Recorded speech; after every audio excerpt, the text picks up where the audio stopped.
Hello friends, welcome back to my channel Shivani lifestyle. Good morning সবাইকে। তোমরা সবাই কেমন আছো? আশা করি তোমরা সবাই ভালো আছো, আমরাও ভালো আছি। তো এখন বাজে সকাল 10টা। তো আমি আমার ব্লগটা আজকে সকাল 10টা থেকে স্টার্ট করলাম। তো যারা আমার চ্যানেলে নতুন আছো প্লিজ তারা সাবস্ক্রাইব করে আমাকে সাপোর্ট করো। সকালে 10টা বেজে গেছে। এখনই দেখো পুজো করে এলাম, নাস্তা করিনি। আর সোনামাকে যে দিয়েছিলাম মুড়ি খেতে মাখিয়ে, এরকম বাটি পড়ে আছে। সোনামা চলে গেছে ওর ফ্রেন্ডের সাথে খেলতে। তো আমিও পুজো করে নিয়েছি, এখনই নাস্তা করব। তো বাটিতে মুড়ি সোনামাকে দিয়েছি মানে আমিও মুড়ি খাবো। আর আজকে মুড়ি খাবো এই জন্য, আজকে যেহেতু বৃহস্পতিবার সেই জন্যই মুড়িটা খাবো। দরজা এপাশে হাওয়াতে বন্ধ হয়ে গেছে, দরজাটা একটু খোলা থাকলে লাইটটা ভিতরে পড়লে একটু ভালো দেখা যায়। তো সেই জন্য তো চলো এপাশে আমি মুড়িও মাখিয়ে নিয়েছি। জানো তো, মুড়ি মাখানোর পরে গিয়েই ওয়েলকাম জানিয়েছি। আজকে বৃহস্পতিবার তোমাদেরকে তো বললাম। তো মুড়ি মাখিয়েছি, খাবো। অনেকদিন পরে আবার সেই মশলা মুড়ি খাচ্ছি, জানো তো। নাস্তা করা হয়ে গেছে, রান্না বান্না সমস্ত কমপ্লিট করে নিয়েছিলাম, শুধু ভাতটা বসাতে বাকি ছিল। এখনই ভাতটা বসিয়ে দিলাম। আর আজকে যেহেতু বৃহস্পতিবার সেই জন্য আজকে কি বানিয়েছি জানো তো, আজকে পাকা তেঁতুলের টক বানিয়েছি। এমনি বাড়িতে আমও আছে জানো তো, কিন্তু আমার সোনামা আমের টক খাবে না, বলছে মা আমাকে পাকা তেঁতুলের টক বানিয়ে দাও। আমি পাকা তেঁতুলের টকটা বানিয়ে খাবো। আমি রাইস কুকারের সুইচ দেবো কি লাইটের সুইচ দিয়ে দিচ্ছি, জানো তো। তো চলো এপাশে দেখো পাকা তেঁতুলের টকটা বানিয়ে নিয়েছি। সকালবেলা থেকে তো ব্লগটা শুরু করেছিলাম না, সেই জন্য এখনই তোমাদেরকে দেখিয়ে দিচ্ছি। আর অল্প দুটো এপাশে ভাত আছে, এইটা চেঞ্জ করে নিয়ে এখনই এটা দিয়ে ভাতটা বসিয়ে দিলাম। এই দেখো, তো সমস্ত কিছু এখানে তো হয়ে গেছে। কিচেন রুমে আর কোনো কাজ নেই। হ্যাঁ, আর একটা কাজ বাকি আছে, সেটা হলো জল খাওয়া। নাস্তা করে নিয়ে জল খাইনি। সোনামাকে জল খেতে বললাম, সোনামা জল খেয়ে নিয়ে চলে গেল রেডি হতে। তো আমিও এক্ষুনি জল খেয়ে যাব রেডি হতে। তো কোথায় যাবো জানো তো, দাঁড়া সেটা বলছি।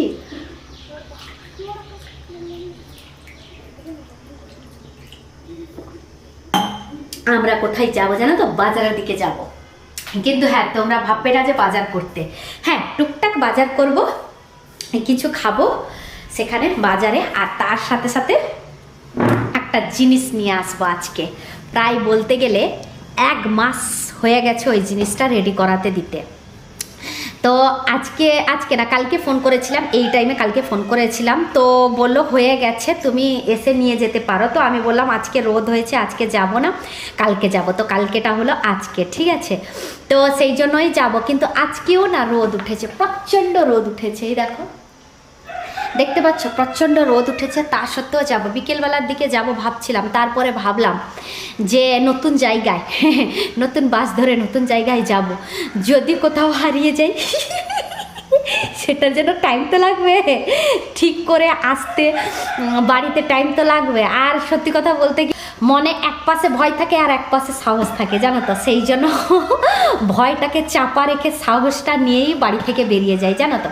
তো একার সংসারে একাকেই সামলাতে হবে, ভয় থাকলে চলবে না, ঠিক আছে। তো ওর বাবা যদি থাকতো তাহলে নো প্রবলেম, কিন্তু ওর বাবা যখন বাড়িতে নেই তাহলে সব কিছু আমাকে যখন দেখাশোনা করতে হচ্ছে, মনে ভয় থাকলে কি চলবে, তোমরাই বলো। তো সেই জন্যই মনে ভয় আছে, তবুও ভয়টাকে চাপা রেখে সাহসটা নিয়ে বাড়ি থেকে বেরিয়ে যাই। তোমাদেরকে তো বললাম। তো আমার সব থেকে ফেভারিট জিনিস আমি আনতে যাচ্ছি। আমি ভীষণ এক্সাইটেড। আমি কিন্তু ওই দোকানে ওই জিনিসটা রেডি করানোর জন্য কিন্তু আমি 2-3 বার গিয়েছি, জানো তো। কিন্তু রেডি হয়েছিল না বলে সেই জন্য আমি তোমাদের সাথে শেয়ার করেছিলাম না। তো ফাইনালি কালকে ফোন করার পরে যে হয়ে গেছে বললো, ভীষণ খুশি আমি। তো আজকে সেটা আনতে যাচ্ছি বলে তোমাদের সাথে শেয়ার করছি। তো চলো ঝটপট করে এবার আমিও রেডি হয়ে পড়ি। রেডি হয়ে পড়ে দেখা হচ্ছে তোমাদের সঙ্গে। রেডি হয়ে পড়েছি মা মেয়ে দুজনে। কেমন লাগছে অবশ্যই কমেন্ট করে জানাবে। অবশ্যই বললাম অবশ্যই কমেন্ট করে জানাবে, ঠিক আছে। শুধু তালাটা লাগাতে বাকি আছে, তালাটা লাগাবো, যাবো বাজারে, তারপরে গেলে ওখানে তোমাদের সাথে শেয়ার করবো। চলো বাড়ি থেকে তালা লাগিয়ে চলে এসেছি, ছাতা ফুটিয়ে মা মেয়ে দুজনেই যাচ্ছি। ভীষণ রোদ আর ভীষণ গরম, কিন্তু যেতে হচ্ছে বাধ্য হয়ে, কারণ এপাশে খুশিও লাগছে অবশ্যই। আমার ভালো জিনিসটা আনতে যাচ্ছি তো তাই। তো তার মধ্যে রোদ হোক যাই হোক, একবার যেতেই হতো। ভাবছিলাম বিকালবেলা যাব বলে, কিন্তু না, আর ধৈর্য সইছিল না। সেই জন্য মা মেয়ে দুজনেই বেরিয়ে চলে এসেছি, যাচ্ছি বাস স্ট্যান্ডে। অবশ্যই বাস স্ট্যান্ডটা এখানে কাছে। তো একটা বাস ধরলে পৌঁছে যাব বাজারে, কি তাই তো শোনো মা? হ্যাঁ, তো চলো ঝটপট করে আমরা বাস স্ট্যান্ডে যাই। বাসে থেকে বাজারে মাত্র বলতে গেলে 5 মিনিট কিংবা 6 মিনিটের ভিতরে কিন্তু আমরা পৌঁছে যাব, ঠিক আছে। আর এখানে কিন্তু সবসময় বাস পাওয়া যায়, 1 মিনিট 2 মিনিট অন্তর যাই হোক বাস পাওয়া যায়, এটার জন্য ভীষণ খুশি লাগছে জানো তো। তো চলে ঝটপট করে যাই বাস স্ট্যান্ডে, তারপরে গেলে ওখানে তোমাদের সঙ্গে কথা বলবো।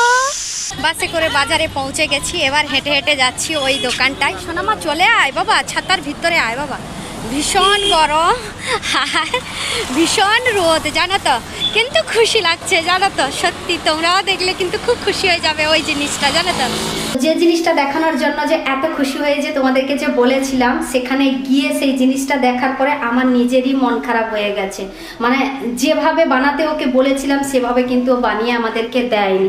1 মাস কাছাকাছি হয়ে গেল ওর কাছে রেখেছিলাম, কিন্তু কালকে ফোন করার পরে মানে এমনিতেও ও ফোন করবে বলেছিল কিন্তু ফোন করেনি। তো কালকে আমি ডাউটে ফোন করেছিলাম, তো তারপরে ও বলল কি যে হ্যাঁ হয়ে গেছে, কিন্তু যেইভাবে আমি যে নেব বলেছিলাম না সেইভাবে কিন্তু ও বানায়নি জানো তো।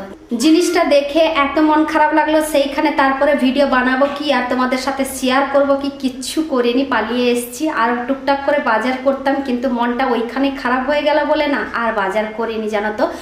শুধু মানে কালকে কিংবা আজকে মনে হয় জানি না, আমি পুজো করার সময় মনে মনে ভেবেছিলাম যে ঠাকুর পুজো করব ফল দিয়ে, কারণ নতুন ঘরে আসার পরে ফল দিয়ে ঠাকুর পুজো আমি কিন্তু একবারও করিনি।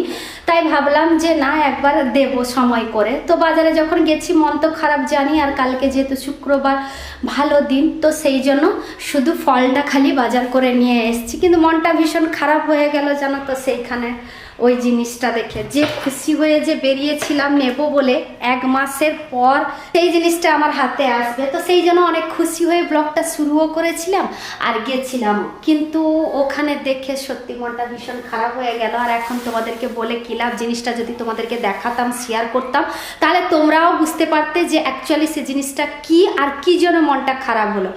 কিন্তু তোমাদেরকে তো বলবো বলেই দেখাবো বলেই এখান থেকে খুশি হয়ে বেরিয়ে গেছিলাম। ওই যে বললাম না আগে তোমাদের সাথে শেয়ার করিনি, পুরো শিওর হয়ে তারপরে কিন্তু আজকে ব্লগে শেয়ার করলাম, কিন্তু ওখানে গিয়ে দেখলাম কিন্তু অন্যরকম জানো তো। সেই জন্য মনটা ভীষণ খারাপ হয়ে গেল বলে তোমাদের সঙ্গে শেয়ার করতে পারলাম না, তার জন্য সরি। আবার দিয়ে এসেছি ওই জিনিসটা ভালোভাবে রেডি করার জন্য।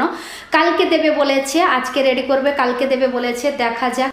ফোন করে তারপরে শিওর হয়ে তারপরে গিয়ে তোমাদের সাথে শেয়ার করব, তার আগে আর করব না জানো তো। মনটা ভীষণ খারাপ হয়ে গেল জানো। তার এই পাশে দেখো সমস্ত রকমের মিক্স ফল নিয়ে এসেছি, তার সাথে দুধটাও নিয়ে এসেছিলাম। দুধটা রেখে দিয়েছি ফ্রিজে আগে, কারণ যেভাবে গরম তো ওখান থেকে নিয়ে এসেছি অনেকক্ষণ আগে থেকে। বাসের জন্য একটু দেরি হয়ে গেছিলো, জাস্ট পৌঁছেছি, একটা বাস মিস হয়ে গেল জানো তো বাস স্ট্যান্ডে আসার পরে। তো তারপরে একটু বসেছিলাম, তো বসার পরে এখানে আসার পরে আরও যদি আমি রাখি এখানে তাহলে কেটে যাবে। পুজোটা আমি কালকে যেহেতু করব, আজকে তো করে দিয়েছি পুজো এমনি নর্মাল, কিন্তু ফল দিয়ে প্রথমবার নতুন ঘরে আজকে না কালকে পুজো করব আমি, ঠিক আছে। তো ফলটা রেখে দেবো এমনি ওইখানে।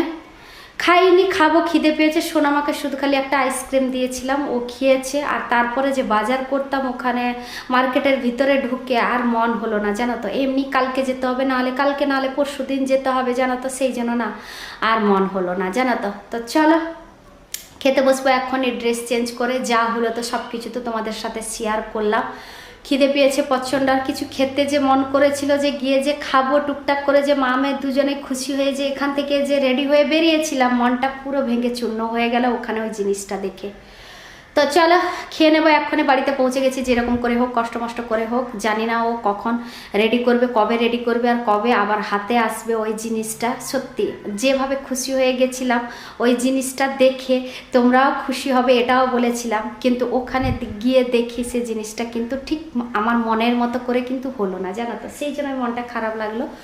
তো চলো এখনই ড্রেসটা চেঞ্জ করে নিয়ে খেতে বসবো। আর কি কি বানিয়েছি সব কিছু তো তোমাদের সাথে সকালবেলা শেয়ার করে দিয়েছি। তো আজকের ব্লগটা এই পর্যন্ত। তোমাদের যদি ভালো লেগে থাকে তাহলে তোমরা লাইক করবে, কমেন্ট করবে, শেয়ার করবে, সাবস্ক্রাইব অবশ্যই করবে। যারা আমার চ্যানেলে নতুন আছো প্লিজ তারা সাবস্ক্রাইব করে আমাকে সাপোর্ট করো। সবাই ভালো থেকো, সুস্থ থেকো। আবার কালকে নতুন একটা ব্লগ নিয়ে তোমাদের সামনে চলে আসবো। বাই।